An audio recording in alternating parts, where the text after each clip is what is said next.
Hello everyone, I am Sneha Shalvi. हम लोग यहाँ पॉलिटी पढ़ रहे थे। पॉलिटी के कोर्स में हम लोग बहुत ज़्यादा डिटेल में पार्लियामेंट वगैरह तक पढ़ चुके हैं। आगे हम लोग जुडिशरी के बारे में पढ़ेंगे। जुडिशरी एक बहुत ही इंपॉर्टेंट टॉपिक है जिससे काफ़ी क्वेश्चंस पूछे जाते हैं, और आपको इन जनरल भी जब आप पॉलिटी पढ़ रहे हैं तो लेजिस्लेचर, एग्जीक्यूटिव और जुडिशरी तीनों के बारे में प्रॉपर आइडिया होना चाहिए। तो आज हम लोग जुडिशरी के बारे में हाई कोर्ट से लेके सुप्रीम कोर्ट तक सब कुछ पढ़ेंगे, ठीक है। So let's start. अगर हम लोग स्टार्ट करें तो हमारा जुडिशरी कैसा टाइप ऑफ जुडिशरी है, तो हमारा जुडिशरी जो है वो इंटीग्रेटेड है, ठीक है। इंटीग्रेटेड का क्या मतलब होता है कि सुप्रीम कोर्ट जो है वो हाई कोर्ट से रिलेटेड है, हाई कोर्ट जो है वो सबऑर्डिनेट कोर्ट से रिलेटेड है। सबऑर्डिनेट कोर्ट में कौन कौन सा हो जाता है, सेशन कोर्ट और डिस्ट्रिक्ट कोर्ट। उस सेशन में क्या होता है और डिस्ट्रिक्ट में क्या होता है, सिविल केस, फिर क्रिमिनल केस, ये अलग अलग डील होते हैं, ठीक। उसके supreme court highest court of our country, highest court of appeal, guarantor of Indian constitution, ये सब क्या हो जाएंगे, सुप्रीम कोर्ट हो जाएंगे। हाई कोर्ट के बारे में अगर हम लोग जाने तो स्टेट लेवल पे जो सबसे ऊंचा अथॉरिटी होता है वो हाई कोर्ट का होता है। उसके बाद सबऑर्डिनेट कोर्ट जो हाई कोर्ट के नीचे आते हैं, जैसे डिस्ट्रिक्ट जज हो गए, मतलब डिस्ट्रिक्ट कोर्ट हो गया, उसके नीचे क्या हो जाता है, सबसे पहले क्या हो जाता है, डिस्ट्रिक्ट जज हो जाते हैं, या डिस्ट्रिक्ट एंड सेशन जज उसको कहते हैं, ठीक है। उसके नीचे एडिशनल डिस्ट्रिक्ट जज, डिफरेंट कैटेगरी होता है। फिर उसके नीचे chief judicial magistrate first class, second class, तो ये सब पूरा हायरार्की होता है जो कि सबऑर्डिनेट कोर्ट में होता है। हाई कोर्ट के बारे में हम लोग और सुप्रीम कोर्ट के बारे में हम लोग आगे डिटेल से जानेंगे, ठीक है। सुप्रीम कोर्ट के बारे में अगर हम लोग पढ़ें तो इस पार्ट 5 के चैप्टर 4 में सुप्रीम कोर्ट के बारे में दिया हुआ है। हमारा जुडिशरी जो है वो हायरार्कियली ऑर्गेनाइज्ड और ऑर्गेनिकली लिंक्ड है। ये एक लाइन है जो हमको बहुत अच्छा लगता है पर्सनली, जो कि आप मेंस में यूज़ कर सकते हो अगर जुडिशरी से रिलेटेड कोई भी क्वेश्चन आता है। तो judiciary of India is hierarchically organised and organically linked. पता नहीं, I have read it somewhere in some article, तो I have just copied it from there. तो इसका क्या मतलब हुआ कि हायरार्कियली ऑर्गेनाइज्ड का क्या मतलब हुआ कि हायरार्कियली ऑर्गेनाइज्ड, क्योंकि देखिए सुप्रीम कोर्ट जो है वो हाई कोर्ट के ओवर कंट्रोल रखता है, हाई कोर्ट जो है वो सबऑर्डिनेट कोर्ट के ऊपर कंट्रोल रखता है, ठीक है। मतलब सुप्रीम कोर्ट डायरेक्शन दे सकता है कि हाई कोर्ट तुम ये करो, हाई कोर्ट डायरेक्शन दे सकता है डिस्ट्रिक्ट जज या डिस्ट्रिक्ट कोर्ट तुम ये करो, या उसके पास से केस अपने पास ले आया, उसको बोल दिया कि तुम ये काम मत करो, तुम इस पर जजमेंट मत दो। तो ये क्या हो गया, हायरार्कियली ऑर्गेनाइज।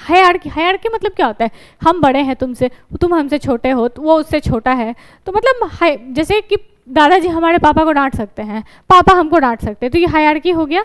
तो उसी तरीके से यहाँ पे भी है, हायरार्की है।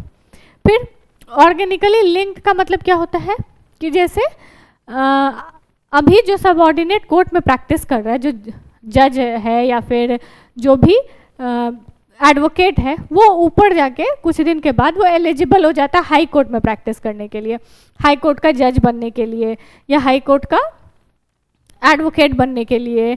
उसी तरीके से हाई कोर्ट का जो मेंबर है या हाई कोर्ट का जो एडवोकेट है वो एलिजिबल हो जाता है सुप्रीम कोर्ट में जज बनने के लिए, ठीक है। तो इसको हम लोग क्या कहेंगे, ऑर्गेनिकली लिंक्ड, मतलब ये इससे लिंक्ड है, ये जो है आपस में सब लिंक्ड है, इसी को हम लोग कहते हैं ऑर्गेनिकली लिंक्ड। तो I was just explaining the 2 words. आगे हम लोग देखते हैं आर्टिकल्स के बारे में।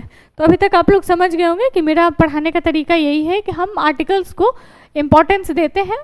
पहले एक बार आर्टिकल पे ओवरव्यू कर लिया, आगे हम लोग डिटेल से पढ़े और आर्टिकल को कोरिलेट करते चले गए, ताकि आर्टिकल रटना ना पड़े और आर्टिकल आपको इस तरीके से याद हो जाए कि आगे आपको दिक्कत ना हो। ये नहीं हो कि हम आर्टिकल बैठ के रट रहे हैं और याद ही नहीं हो रहा है, और एग्जाम में आप रिप्रोड्यूस कर सको, चाहे वो प्रीलिम्स हो, प्रीलिम्स में ऑप्शन टिक करना हो, या मेंस में आपको लिखना हो। प्रीलिम्स में तो ये होता है कि नज़रों के सामने आंसर होता है, बस आपको टिक करना है। मेंस में तो आपको लिखना होता है, तो आपको एग्जैक्ट आर्टिकल याद होना चाहिए, ठीक है। तो सबसे पहले तो हम लोग देखेंगे तो 124 से स्टार्ट होता है। 124 में क्या होता है कि there shall be a supreme court, यानी मतलब सुप्रीम कोर्ट होगा, इस्टेब्लिश होगा, इसके बारे में दिया रहता है 124 में। 125 में इनका सैलरीज दिया रहता है, सैलरी कितना रहेगा, अलाउंस क्या रहेगा, कौन फाइनल करेगा, इन सब के बारे में। अपॉइंटमेंट 126 में रहेगा। अपॉइंटमेंट किसका, एक्टिंग चीफ जस्टिस का। एक्टिंग चीफ जस्टिस क्या होता है आगे बताएंगे। 127 में क्या होता है, एडहॉक जज का अपॉइंटमेंट। एडहॉक जज कौन होते हैं आगे बताएंगे। फिर होता है 128 अटेंडेंस ऑफ रिटायर्ड जज। मान लीजिए रिटायर्ड कोई जज है तो उनको भी प्रेसिडेंट कॉल कर लेते हैं कि आप मान लीजिए कोरम नहीं पूरा हो रहा है या अर्जेंट है कुछ, तो प्रेसिडेंट उनको बुला सकते हैं। तो रिटायर्ड जज से रिलेटेड ये आर्टिकल है 128। 129 क्या हो गया, supreme Court is a court of record. ठीक है, ये एक इम्पॉर्टेंट बहुत आर्टिकल है। ठीक है, article 129 Supreme Court is the court of record. Next है article 130 seat of supreme Court. Seat of supreme Court से क्या मतलब है कि जैसे अभी तो एक ही सुप्रीम कोर्ट है दिल्ली में, हालांकि अगर बनाया जाना चाहे तो पार्लियामेंट द्वारा ये बनाया जा सकता है कि उसका रीजनल बेंचेस होगा। इसके बारे में बातें चलती हैं, पर अभी प्रेजेंट में एक ही सुप्रीम कोर्ट है जो कि कहाँ है, दिल्ली में है। Next is article 131 original jurisdiction. इन सब को हम लोग डिटेल में आगे पढ़ेंगे, तो टेंशन लेने का बिल्कुल भी जरूरत नहीं। एक ओवरव्यू देख लीजिए और पीछे से इसको कनेक्ट करते रहिएगा ताकि आप भूले नहीं कुछ, आपको आर्टिकल याद करने में आसानी हो। 132 अपीलिएट जुरिस्डिक्शन। अपीलिएट मतलब नीचे से ऊपर अपील जाता है ना, उसको कहते हैं। 133 में अपीलिएट जुरिस्डिक्शन ही है लेकिन सिविल मैटर में, पहला कुछ लिमिटेड केस में था। 134 में है क्रिमिनल मैटर में अपीलिएट जुरिस्डिक्शन। 134A में है सर्टिफिकेट फॉर अपील। 135 में है jurisdiction and power of federal court under existing law. 136 में स्पेशल लीव पिटिशन दिया जाता है जिसके बाद हम फिर अपील कर सकते हैं ऊपर। 137 में है review of judgement of order of supreme court. मान लीजिए सुप्रीम कोर्ट के जजमेंट का रिव्यू करना है तो वो कौन करेगी, वो भी सुप्रीम कोर्ट खुद ही करेगी, तो इसीलिए उसके लिए एक आर्टिकल है। 138 में जो होता है जुरिस्डिक्शन ऑफ सुप्रीम कोर्ट बढ़ाना है, उससे रिलेटेड है। उसके बाद 139 में हो जाता है conferment of supreme court of power to issue writ. ठीक है, सारे रिट के बारे में नहीं होता है यहाँ पे, सर्टेन रिट्स के बारे में होते हैं। 139A में ट्रांसफर ऑफ सर्टेन केसेस। 140 में ancillary power of supreme court. 141 में law declared by supreme court are binding on all court. ध्यान रखना है 141 में क्या होता है, जो भी लॉ डिक्लेयर करेगी सुप्रीम कोर्ट वो सब पे बाइंडिंग होगा। ये नहीं कि आपके पास ऑप्शन है आपको करना है तो करो, नहीं करना है तो नहीं करो, ऐसा कुछ भी नहीं है। 142 में क्या हो जाता है, enforcement of decrees and order of supreme court and order as to discovery. 143 तो फिर आप लोग जानते होंगे कि प्रेसिडेंट जो है कंसल्ट करती है सुप्रीम कोर्ट से, मोस्टली चीफ जस्टिस से और कुछ और जजेस से, जो कि किसी भी लीगल मैटर में अगर उनको कोई एडवाइस चाहिए तो वो सुप्रीम कोर्ट से मांगती है। आर्टिकल 144 में civil and judicial authorities to act in aid of supreme court. 145 में रूल्स के बारे में है। 146 में ऑफिस सर्वेंट का पैसा कहाँ से जाएगा ये सब के बारे में है। बाकी 147 में कुछ इंटरप्रिटेशन है। अब हम लोग डिटेल में उसको जानते हैं। तो क्वालिफिकेशन क्या है सुप्रीम कोर्ट के जज का, तो सुप्रीम कोर्ट के जज का क्वालिफिकेशन है he should be a citizen of India. ये तो हम हमेशा बताए हैं कि किसी का भी क्वालिफिकेशन पूछे, पहला qualification he should be a citizen of India. दूसरा क्या है कि या तो 5 साल तक हाई कोर्ट का जज होना चाहिए, या तो 10 साल तक he should be an advocate of high court for 10 year. ठीक है, या तो 5 साल तक हाई कोर्ट में जज होना चाहिए, या तो 10 साल तक हाई कोर्ट में एडवोकेट होना चाहिए। क्या क्या ध्यान रखना है, 5 ईयर क्या जज, क्योंकि जज एडवोकेट से थोड़ा बड़ा पोस्ट हो गया इसीलिए 5 साल, और 10 साल तक क्या एडवोकेट होना चाहिए। ये नहीं कि दोनों होना चाहिए, या तो 5 साल तक जज हो या तो 10 साल तक एडवोकेट हो, दोनों में से कोई भी एक चीज़ होगा तो उसको हम लोग कहते हैं कि वो क्वालिफाई हो गया है। और सुप्रीम कोर्ट के जज में अगर हम लोग ध्यान देंगे तो यहाँ पे एक डिस्टिंग्विश्ड ज्यूरिस्ट अगर है, डिस्टिंग्विश्ड ज्यूरिस्ट कौन बताता है, अगर प्रेसिडेंट के नज़र में कोई ऐसे बहुत डिस्टिंग्विश्ड ज्यूरिस्ट है तो उनको भी सुप्रीम कोर्ट का जज बनाया जा सकता है। मैक्सिमम एज क्या है 65, मिनिमम एज क्या है कुछ नहीं है। ये फंसाया जा सकता है कि सुप्रीम कोर्ट का जज बनने के लिए मिनिमम एज क्या है, नहीं है। क्यों फंस जाएंगे हम लोग, क्योंकि राज्यसभा, लोकसभा, सब जगह मतलब लेजिस्लेटिव असेंबली, पंचायत, सब जगह था कि मिनिमम एज था, यहाँ नहीं है, यहाँ मैक्सिमम एज है। मैक्सिमम एज कितना है 65, हाई कोर्ट के केस में वो 62 हो जाता है। ठीक है, कॉम्पोजिशन के बारे में बात करें तो अभी कितना है 33+1 है, मतलब 33 जज हैं और एक चीफ जस्टिस है। हालांकि पहले 8 था, जब कॉन्स्टिट्यूशन बना था, जब हमारा देश का संविधान बना था तब 8 ही जज थे। एक चीफ जस्टिस थे और 7 अलग अलग जज थे। हालांकि अभी इसको बढ़ा के 33+1 किया गया है, यानी कि 34 जज किया गया है। Next is appointment of supreme court जज। सुप्रीम कोर्ट जज को कौन अपॉइंट करेगा? तो सुप्रीम कोर्ट के जज को प्रेसिडेंट अपॉइंट करेंगे। सारा अपॉइंटमेंट तो प्रेसिडेंट के नाम से ही होता है, ठीक है। चीफ जस्टिस को जब अपॉइंट किया जाएगा तब क्या होगा, और नॉर्मल जज को जब अपॉइंट किया जाएगा तब क्या होगा, इसके बारे में बहुत सारा केसेस आया था, फर्स्ट जज केस, सेकंड जज केस, थर्ड जज केस, उसके बारे में हम लोग को पढ़ना है, ठीक है। तो चीफ जस्टिस तो प्रेसिडेंट के द्वारा अपॉइंट तो सभी प्रेसिडेंट के द्वारा ही होंगे, लेकिन कंसल्टेशन किया जाएगा सुप्रीम कोर्ट या हाई कोर्ट के वैसे जज से जैसा प्रेसिडेंट जरूरी समझती है, ठीक है। The chief justice is appointed by the president after consultation with जज ऑफ सुप्रीम कोर्ट और high court as it deems necessary. वो जरूरी समझती है जिससे उससे करेगी, ऐसा बाइंडिंग वाइंडिंग कुछ नहीं है, ठीक है। एज पर सेकेंड जज केस जो हुआ था 1993 में, उसमें बोला गया था कि सीनियर मोस्ट जज of supreme court should alone be appointed at chief justice of India. इस समय पता है प्रॉब्लम, कुछ दिन पहले इससे प्रॉब्लम आया था कि एक जज को ना, जो सीनियर मोस्ट जज थे इमरजेंसी के टाइम में, उनको स्किप करके जो उनके नीचे थे उनको बना दिया गया था चीफ जस्टिस। तो इसके वजह से ना बहुत थोड़ा टसल चला था जुडिशरी वर्सेस एग्जीक्यूटिव में। तो बाद में फिर फर्स्ट जज केस आया, फिर सेकंड जज केस आया। सेकंड जज केस में बोला कि वही बनेगा जो सबसे सीनियर मोस्ट हो, ठीक है।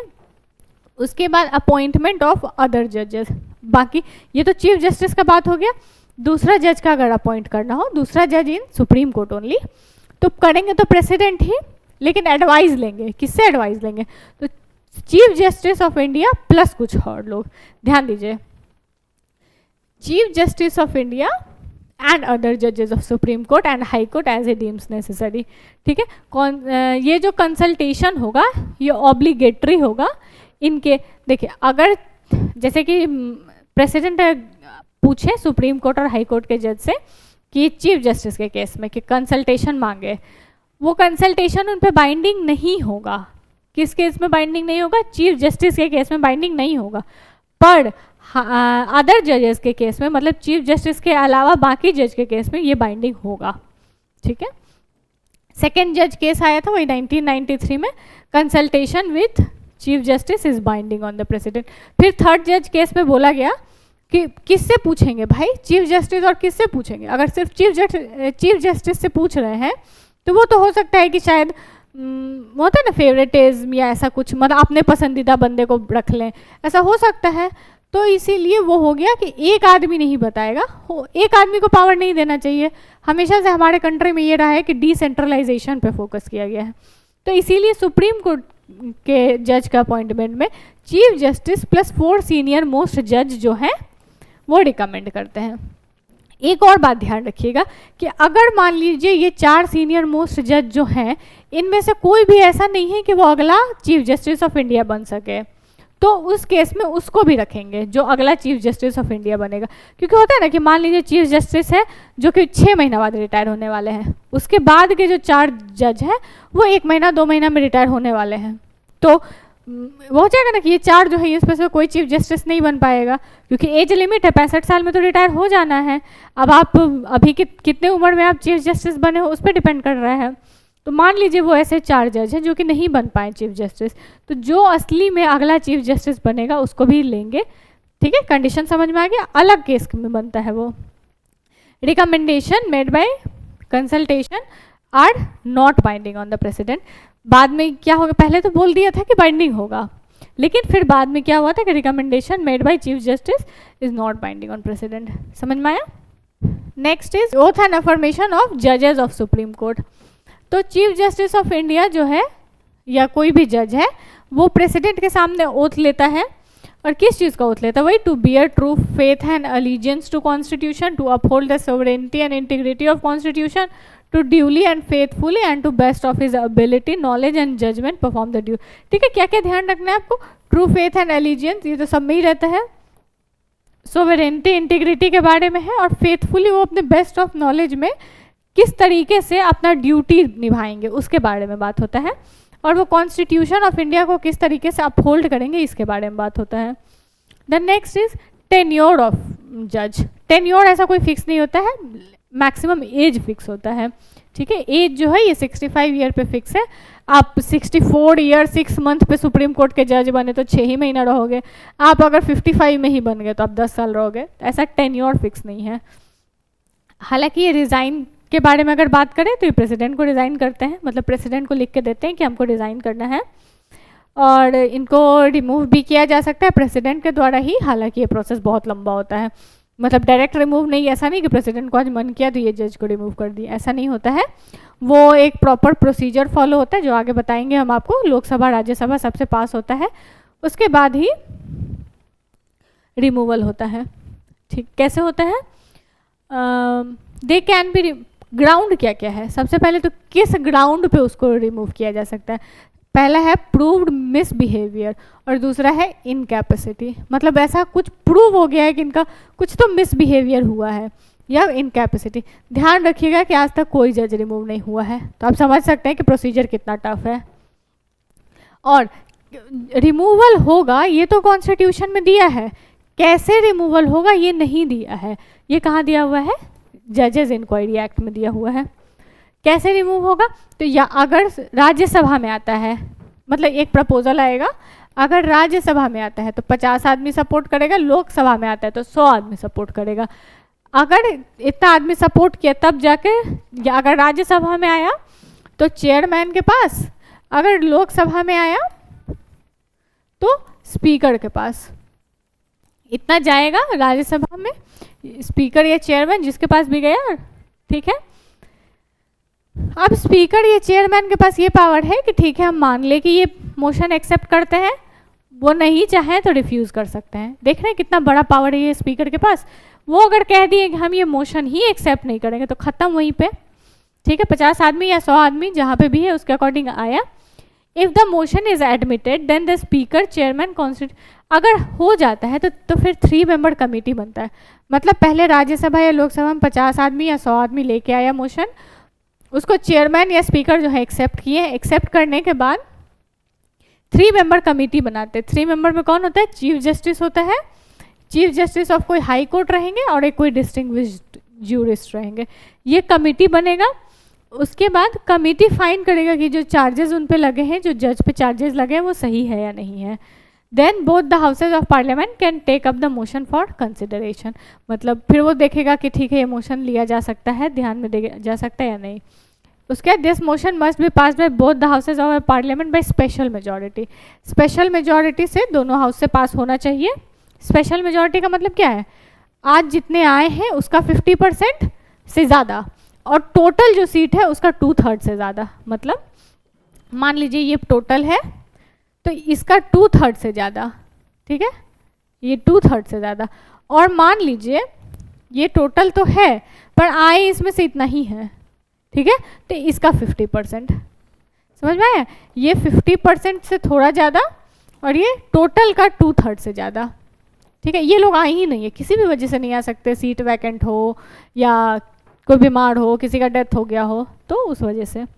फिर अगर ये पास हो जाता है तो an address presented to the president, फिर प्रेसिडेंट के पास जाता है और प्रेसिडेंट उसको साइन कर देते हैं तो रिमूव हो जाता है। अब हम आपको पहले ही बताए थे एक्टिंग चीफ जस्टिस, कहाँ हम बताए थे आपको, ध्यान दीजिए एक बार। एक्टिंग चीफ जस्टिस के बारे में हम लोग आपको बताए थे कि 126 आर्टिकल में एक्टिंग चीफ जस्टिस के बारे में बात किया जा रहा है। तो अब हम लोग देखेंगे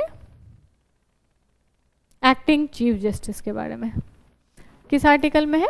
126 में।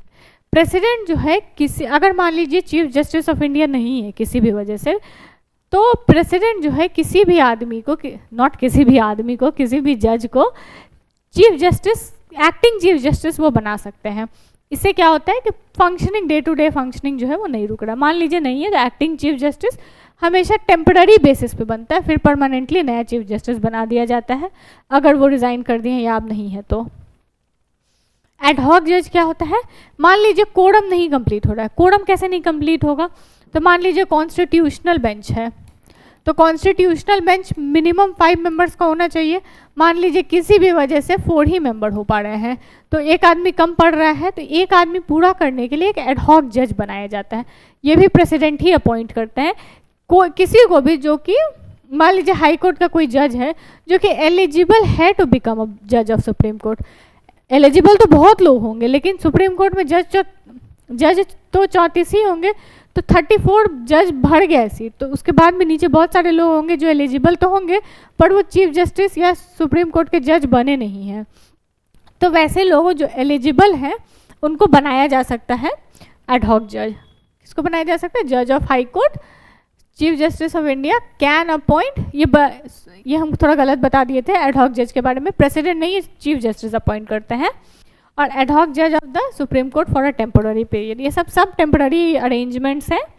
The chief justice of India can do so only after consultation with chief justice of high court connected, मतलब हम बात कर किसी यहाँ से अगर हम एक आदमी उठा के ले आते हैं तो उससे हम बात करेंगे ना उसके हेड से, तो वही chief justice of high court से कंसल्ट करते हैं इस तरीके से। रिटायर्ड जज के बारे में हम आपको पहले भी बताए थे कि उसको वापस लाया जा सकता है, मतलब रिटायर तो मान लीजिए वो 65 साल में कर गया, 65 ईयर में रिटायर तो वो कर गया, पर उसको हम वापस ला रहे हैं किसी काम के लिए, मान लीजिए कोरम नहीं पूरा हो रहा है, किसी भी काम से हम उसको वापस ला रहे हैं, उसको जज ऑफ सुप्रीम कोर्ट नहीं कहा जाएगा, उसको फिर भी रिटायर्ड जज ही कहा जाएगा, हालांकि वो काम कर सकते हैं, ड्यूली क्वालिफाइड हैं, या तो सुप्रीम कोर्ट के जज हैं या हाई कोर्ट के ही ऐसे जज हैं कि ड्यूली क्वालिफाइड हैं टू बिकम द जज ऑफ सुप्रीम कोर्ट। इनको भी अलाउंस वगैरह वैसा मिलेगा जो प्रेसिडेंट डिटरमाइन करेगी। नेक्स्ट हम लोग देख रहे हैं प्रोसीजर के बारे में। प्रोसीजर, सुप्रीम कोर्ट जो प्रोसीजर फॉलो करती है वो किस तरीके से करती है, कौन सी प्रोसीजर फॉलो करती है।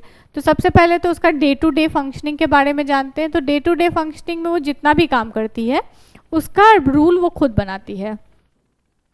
उसके अलावा अगर हम लोग देखें तो यहाँ पे कोई भी जो जजमेंट पास होता है वो मेजॉरिटी से होता है। फॉर एग्जाम्पल याद है एक हम लोग पढ़े थे केशवानंद भारती केस 1973 का, इसमें पता है कितने जज थे? अभी तक का मैक्सिमम जज जो हैं वो इसी केस में थे। तो मैक्सिमम जज का बेंच जो था इसमें 13 थे, जिसमें कि 7 जो है वो फेवर में दिए थे, 6 जो है मतलब उसके अगेंस्ट दिए थे। चूँकि 7 जो है बड़ा है 6 से, तो 7 वाले लोग मतलब ये जजमेंट आया था। ध्यान रखिएगा हमेशा जो बेंच बनता है वो ऑड नंबर में बनता है, क्योंकि मान लीजिए 4 बनाता है, 4 का बेंच बनाता है, 2 पॉजिटिव दिया 2 नेगेटिव दिया, अब कौन सा माने? तो इसीलिए अगर मान लीजिए 5 है, 3 है, 7 है, इस तरीके से हमेशा बेंच बनता है। ओके उसके बाद हम लोग जानते हैं आर्टिकल 143 में जो है प्रेसिडेंट कंसल्टेशन लेती है, उसमें भी 5 जज के लोग 5 जज रहते हैं, बाकी सब सिंगल जज या डिवीजन जैसे भी हो वो होता है। बाकी सारे जजमेंट्स जो हैं वो मेजॉरिटी वोट से लिए जाते हैं, और कोई अगर डिफरेंस है, डिसेंटिंग वॉइस है, तो मेजॉरिटी में अगर मान लीजिए अभी जैसे असम अकॉर्ड को लेके जजमेंट आया है तो एक जज थे जो कि अगेंस्ट थे, पर बाकी लोग उसको अपहोल्ड कर दिए तो वो अपहोल्ड हो गया। So this was all for this lecture. I hope आपको समझ में आया हो। आगे आने वाले लेक्चर में हम लोग जुरिस्डिक्शन के बारे में पढ़ेंगे कि सुप्रीम कोर्ट का क्या जुरिस्डिक्शन है, और हाई कोर्ट के बारे में पढ़ेंगे। This was all for this lecture. Thank you. Have a nice day.